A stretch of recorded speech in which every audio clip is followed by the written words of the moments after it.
E vamos dar sequência, né, na 15ª questão.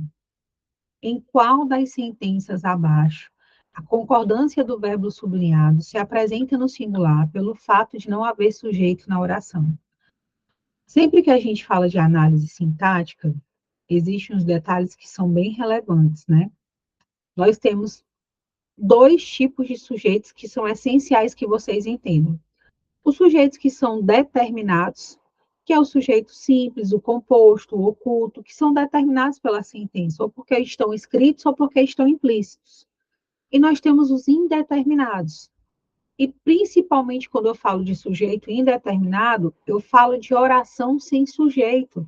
Eu não consigo determinar pelo contexto, sujeito indeterminado, ou oração sem sujeito. E aí eu preciso entender a diferença. Aqui a banca quer a oração, ó, o verbo sublinhado se apresenta no singular pelo fato de não haver sujeito na oração. E qual a diferença de uma oração sem sujeito para um sujeito indeterminado? O sujeito indeterminado, tá? Ele vai ser indeterminado pela partícula se, que é o índice de determinação do sujeito, tá? E eu não consigo determinar o sujeito pelo contexto, mas ele até existe, ele só não consegue ser determinado. Como, por exemplo, aqui no item E. Precisa-se de atendente de balcão. Quantas vezes a gente não já se deparou com aquelas placas, né? Precisa-se de costureiras, precisa-se de enfermeiros, precisa-se de dentistas, precisa-se de professores. E quando eu falo assim, precisa-se de atendente de balcão, quem precisa? Essa é a minha pergunta aqui.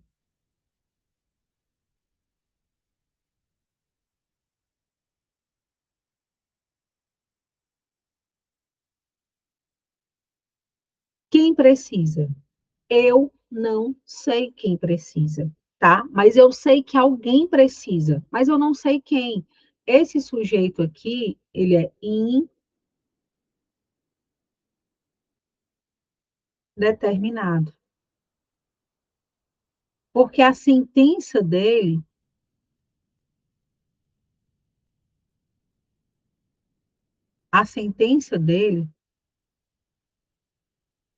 tá? É uma sentença que eu até sei que tem um sujeito, mas eu não sei quem é. Precisa-se de atendente de balcão, pode ser o dono do mercantil, pode ser o dono da farmácia, pode ser o dono de estabelecimento comercial, pode ser qualquer pessoa, mas essa pessoa não está determinada pelo contexto. Então, esse se aqui é o índice de determinação do sujeito. E não pode ser o nosso gabarito, porque ela quer aqui na banca uma questãozinha que seja uma oração sem sujeito, tá? E quem são os verbos que apresentam uma oração sem sujeito? Vai ver a história do verbo de novo, olha como ele é importante. Os verbos impessoais. Os verbos impessoais, ele não tem pessoalidade com nenhum elemento da oração. Ele é totalmente impessoal. Ele fica como? Ele fica no singular, que é a forma neutra da língua portuguesa, tá? E mais precisamente na terceira pessoa do singular, terceira pessoa, certo? Outro detalhe: quem são os verbos impessoais? Eu tenho o verbo fazer, no sentido de tempo transcorrido, que fica na terceira pessoa do singular, então ele tem que estar no sentido de tempo transcorrido. Então, não é fazem 10 anos que sou professora, é faz 10 anos que sou professora, porque é tempo transcorrido, tá? Eu tenho também o verbo haver, e esse aqui é um queridinho de prova, ele tem 3 sentidos que ele pode aparecer. Verbo haver no sentido de existir, ocorrer e acontecer, tá? Existir, ocorrer e acontecer. Um outro detalhe é que esse verbo aqui, ele vai ser impessoal quando ele estiver nesse sentido. Olha lá no item B. Há diversos problemas carentes de atenção ultimamente. Existem diversos problemas. Se a banca pedir para trocar o haver pelo existir, o existir ele não é impessoal, ele vai flexionar. Então seria existem. Mas como o verbo haver aqui está no sentido de existir, e ele é um verbo impessoal, o que, é que vai acontecer? Aqui eu tenho uma oração, tá? Aqui eu tenho uma oração, certo? E essa oração fica como? Sem sujeito. Oração sem sujeito, certo? Então, o nosso gabarito aqui de cara já é B, de é bom continuar estudando língua portuguesa, porque a gente achou o gabarito do verbo impessoal.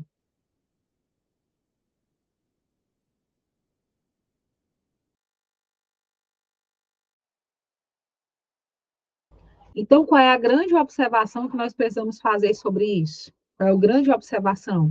Que sempre que eu tenho um verbo haver no sentido de existir, ocorrer ou acontecer, esse verbo ele será impessoal.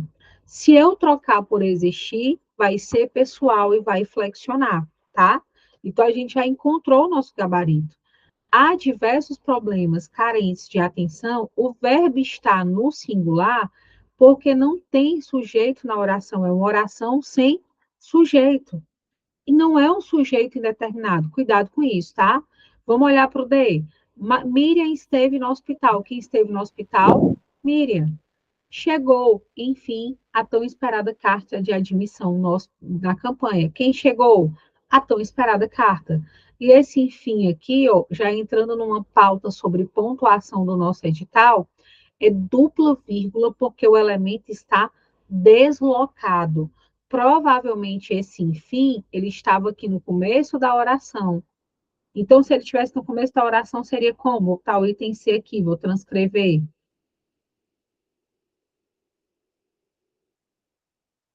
Enfim, vírgula.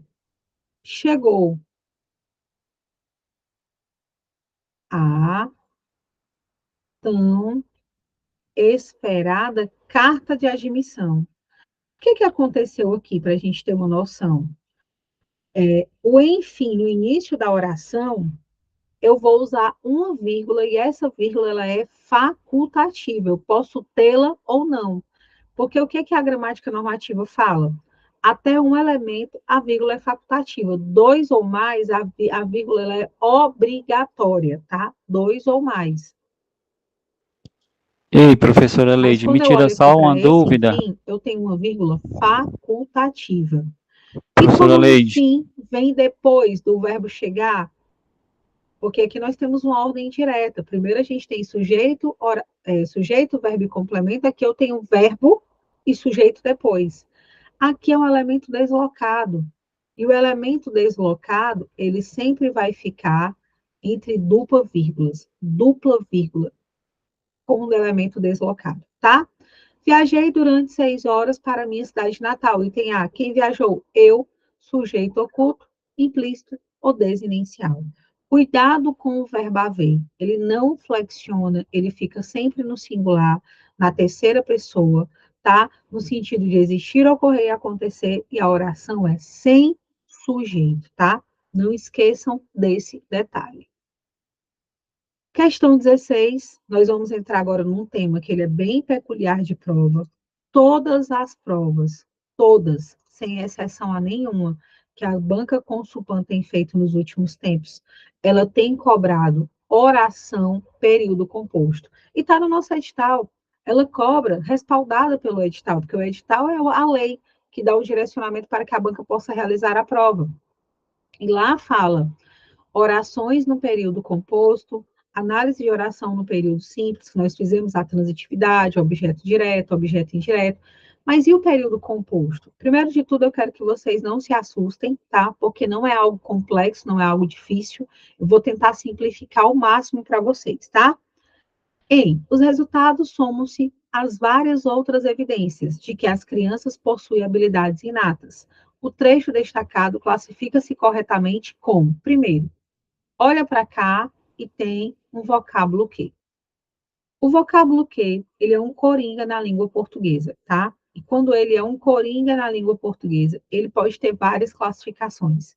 Mas dentre as várias classificações que esse vocábulo exerce, as possibilidades mais cobradas em prova, não apenas nesse momento para essa prova, mas para qualquer outra que vocês forem fazer, é a situação onde esse que vai ser um pronome relativo, tá? Pronome relativo.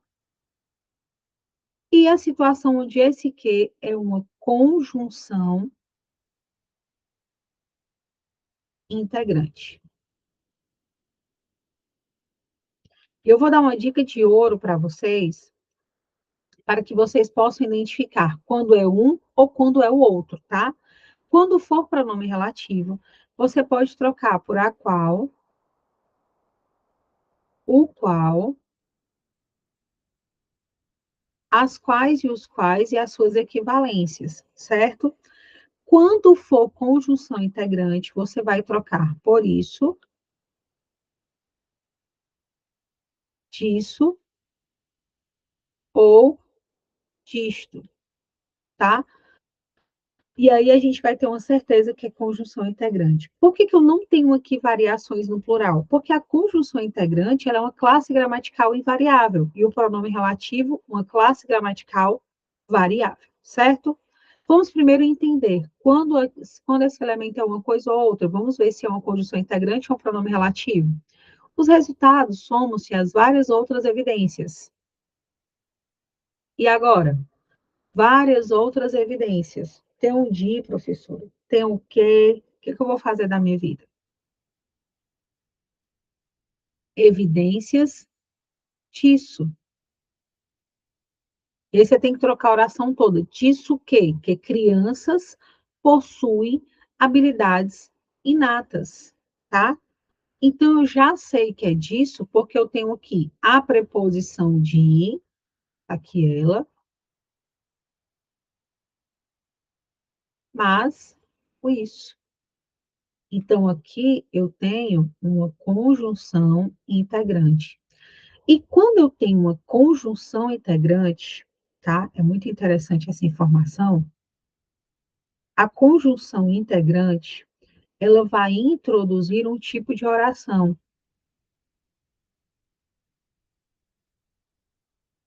Que oração é essa? Oração subordinada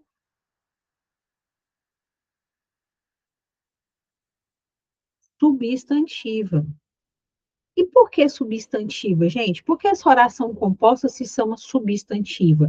Porque ela vai classificar o elemento da oração composta com a mesma função que o substantivo exerceria. Então, substantivo.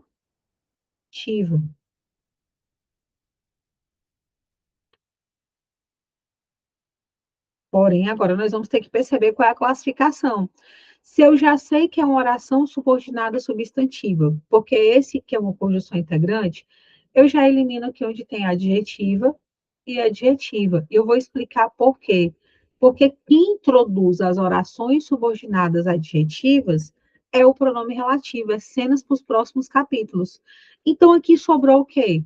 Objetiva indireta ou completiva nominal. Sobrou duas coisas.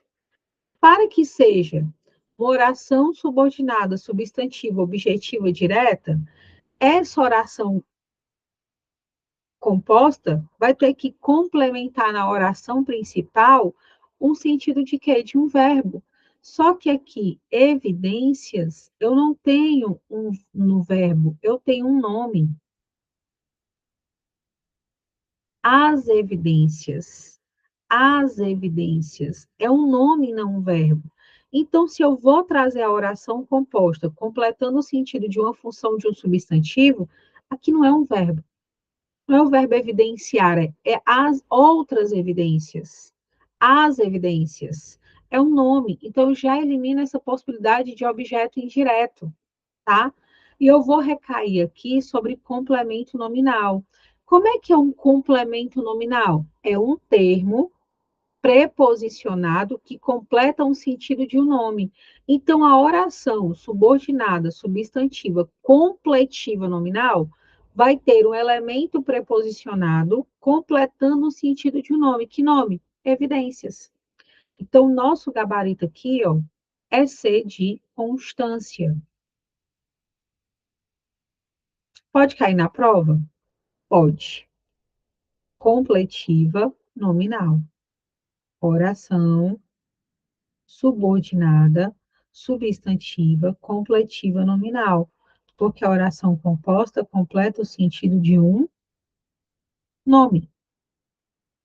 Ainda pensando aqui nas possibilidades, olha que legal, a gente tinha feito aquele resumo aqui, né? Nas possibilidades de funções do que, a gente vai fazer mais questões sobre isso, porque não cai em prova, não. Despenca.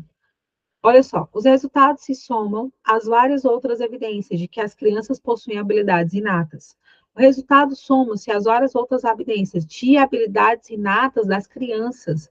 Os resultados é o nosso sujeito, tá? Somam-se às várias outras evidências de habilidades inatas. Aqui, ó, o que que a gente tem? Evidências de algo ou de alguma coisa. A gente precisa de uma complementação. Então, o verbo é transitivo indireto, o objeto é indireto, e o complemento nominal de evidências. E se tem uma oração aqui, um que exerce um papel de conjunção integrante, o que foi que aconteceu? Elemento preposicionado, oração subordinada, substantiva, completiva, nominal. Professora, se cair uma questão dessa, dá muito trabalho. Dá, mas pode ser que caia um pouco mais simples e eu vou mostrar para vocês como resolver também, tá? Questão 17. Olha só que interessante. Ela vai cobrar um aspecto parecido com o aspecto da questão anterior. Viu como essa banca ela repete esses termos na prova? Porém, nesse momento agora, a banca vai cobrar dentro de um outro aspecto. Grande parte dos arqueólogos admite que o amendoim é um elemento básico para algumas culturas, tá? Assinale a alternativa correta quando o fragmento classificado como oração subordinada, substantiva, objetiva e direta. Aqui eu tenho um quê? Aqui eu tenho um quê? Vamos lá. Grande parte dos arqueólogos admite isso. Se eu tenho um quê aqui, eu troquei por isso, é uma conjunção integrante. Ficou fácil. Ficou torto também, né? Conjunção integrante, tá? Conjunção integrante. Vamos lá. E aí, o que que aconteceu? Quem admite, admite o quê? Algo ou alguma coisa. Eu tenho o verbo admitir aqui, ó. Admite algo ou alguma coisa. Esse verbo é um verbo transitivo direto, gente, tá? É um verbo transitivo direto. Então, a oração composta, porque grande parte do arqueólogos admite, é a oração principal. A oração subordinada, que entrou aqui como composta por conta da conjunção integrante, ela vai ter um valor de quê?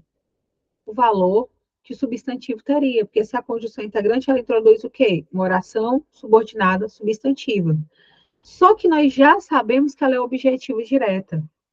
Quem é que faz o papel aqui? Quem seria essa oração com valor de objetivo direto? A banca perguntou a mesma coisa, só que em outro formato agora. Deixa eu beber aqui um golinho de água.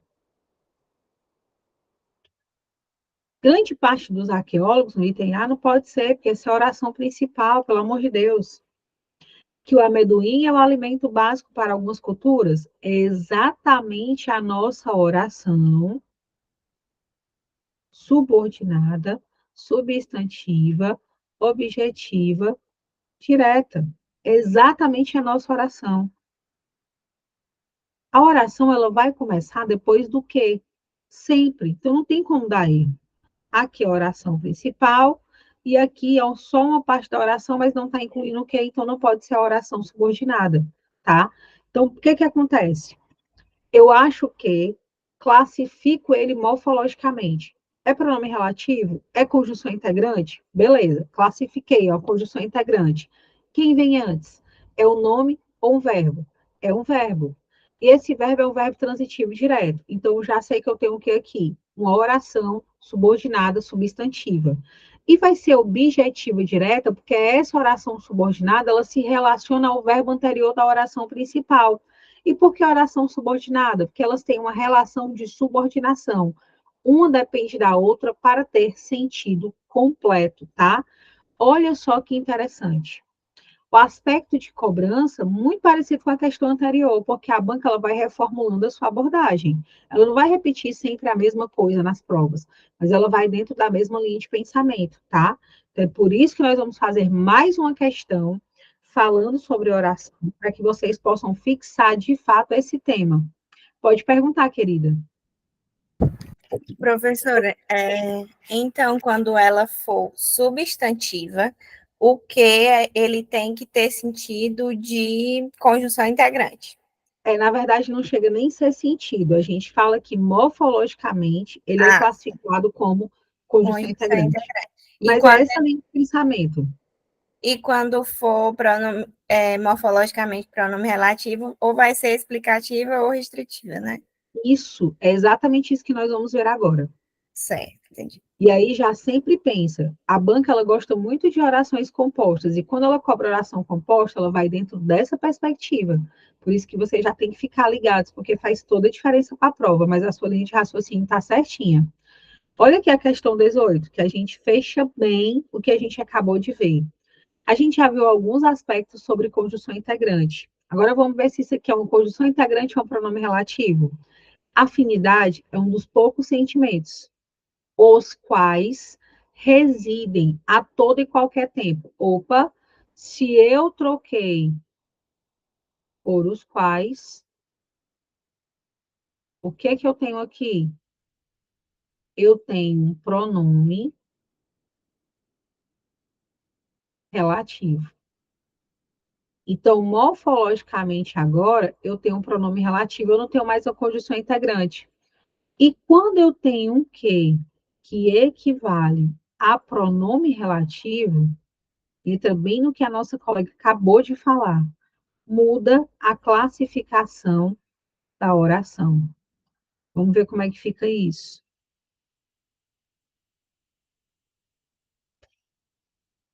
A oração agora é outra. Ela não é mais uma oração subordinada substantiva, que vai ter valor de substantivo. Ela é o quê? Oração subordinada, porém não é mais substantiva, é adjetiva. É adjetiva, tá? E a oração subordinada adjetiva, ela é super tranquila, porque ela só tem duas classificações.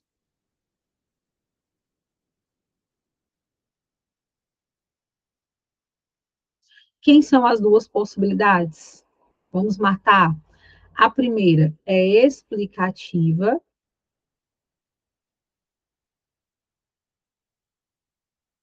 e a segunda é restritiva. E quando vai ser uma e quando vai ser a outra? Aqui, mais uma vez, entra um aspecto que é cobrado no nosso edital, que é o aspecto de pontuação. Vamos lá. Ó. Explicativa, ela vai ter vírgula. É com vírgula. E restritiva é sem vírgula. Então, já sei que lá é uma oração subordinada adjetiva. Não pode ser substantiva, não pode ser substantiva, nem muito menos adverbial. Então, elimina o elimina o A e elimina o C, ficando assim, só B e D. Antes do que tem vírgula? Não tem. Então, é uma oração subordinada adjetiva restritiva. Restringe a informação e não tem vírgula. E aí, um detalhe importante. A supressão da vírgula, a retirada da vírgula, caso aqui tivesse uma vírgula, não tem erro gramatical, mas tem erro de sentido. Caso aqui tivesse uma vírgula e a banca reescrevesse e tirasse, mudaria o sentido da oração. Deixa de ser uma oração explicativa e passa a ser restritiva, mas não tem erro gramatical, tá? Cuidado com esse detalhe. Muito cuidado. Tranquilo até aqui? Vocês conseguiram entender?